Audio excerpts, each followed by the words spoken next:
Hey guys, it's Oluvids, and a little while ago I said that when I hit 700 subs, I'm going to start a series that explains certain aspects of Kingdom Hearts. Well, the channel hit 700, so here's the first one. Now the main thing you do in Kingdom Hearts is travel to different worlds, so I figured we could start with that. So you may or may not know, but originally all the worlds in Kingdom Hearts, which are things like the Disney locations and other places like Destiny Islands, all used to be one world instead of being separate and closed off. Kinda like the Pangea of Kingdom Hearts. So originally, yeah, it was all one connected thing, and the world was covered in light in an ancient world called Daybreak Town. But eventually, Keyblade wielders began to fight over the light, and it led to not only a war between Keyblade wielders, but it also ended up causing Kingdom Hearts to be swallowed in darkness, along with this key, the Keyblade, which, yes, the one with the X, being shattered into 7 pieces of light and 13 pieces of darkness. I'll get into those details on a video about the Keyblade War and Kingdom Hearts itself, but you can see those events happen in the whole Kingdom Hearts Key series. So while Kingdom Hearts, the heart of all worlds, was swallowed by darkness, it ended up causing all the worlds to be swallowed up as well. Luckily, not all was lost because the pure light of the children were able to help the worlds slowly rebuild themselves. But this time, the worlds were separated by barriers made from gummy blocks, as noted by Xehanort in his reports. We don't know how long after the Key games it took for the worlds to be restored, but in Dark Road we can see that during Xehanort and Erika's teen years, some of them are still reforming themselves, while worlds like Destiny Islands were presumably already complete. This is because worlds are not like planets. I think you could see them as kinda pocket universes because the flow of time is different in each one of them. 10 years in one world could be 10 minutes in another. It's why Wonderland is already up and running like it normally should be, while Agrippa has the location formed, but it still has no life yet. Alright, so this little tangent right here is more theory territory, but I believe that there are also some worlds that were artificially made or rebuilt instead of being, rebuilt naturally. Through various clues and then eventually plainly shown in Union Cross, Daybreak Town ends up being turned into Scala at Kylam, instead of just reforming itself as Daybreak Town. Presumably, Ephemer used the Master Defender Keyblade to reshape and rebuild the world himself. Similar to how Aqua alters and reshapes the Land of Departure into Castle Oblivion with that same Keyblade. We also see 2 different appearances for Scala, which can either just be some remodeling or the world evolving over time. I'm still in headcanon territory here, but we've seen that worlds can actually evolve over time, with Timeless River, Country of the Musketeers, Disney Town, and Disney Castle.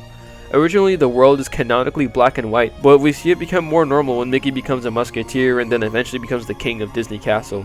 So there's another aspect you may or may not have thought about. So following the separation of worlds, it's become a general rule that you have to keep the existence of other worlds a secret. It's usually to keep the world order, aka keeping the world running normally as it should, without outside interference. This is why you'll see Donald using magic to change your appearance, turning you into things like Merman or a Lion for Little Mermaid and Lion King worlds respectively. It's definitely a spell you have to purposely activate, because we can see how Roxas doesn't even have a Halloween form, since he either doesn't know that spell or the organization just thinks they can hide well enough to not need it. Or maybe they just don't care about world order.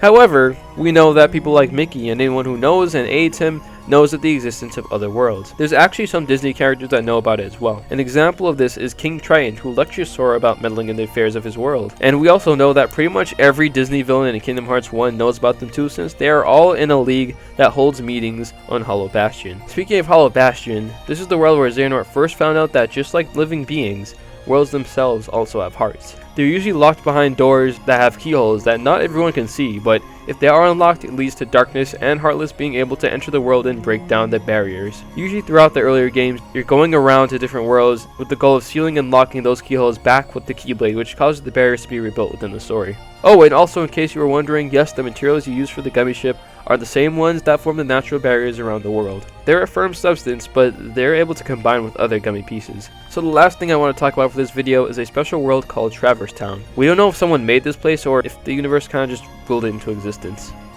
But sometimes when your world gets destroyed by the Heartless, you might end up being blasted away and you'll end up in this place. Traverse Town is basically a world that will appear to hold people who need refuge after losing their worlds. Aside from Sora, we also see the Final Fantasy guys, the Toei guys, Huey, Dewey, Louie, Merlin, the Fairy Godmother, you put Kyrie there, and Julius? I don't know how he got there or where he's from, but yeah, you'll see a lot of characters there. But even with all of that, this world is still in danger from the Heartless too, so you gotta watch your step if you end up there. So that is pretty much all we know about general worlds in Kingdom Hearts. I'll be covering things like End of the World or Space Paranoids and other videos connected to the Realm of Darkness or the Datascape. And next on the agenda is talking about World Traversal, which is why I didn't really mention the lanes in between and all that in this video. But yeah, I hope you guys enjoyed this video, and if there's some extra lore in like a book or something that I don't have, definitely add it in the comments. You know, let's get as much information as we can. Anyway, yeah, hope you guys enjoyed the video. Definitely leave a like and subscribe if you enjoyed it, and I'll be seeing you guys next time.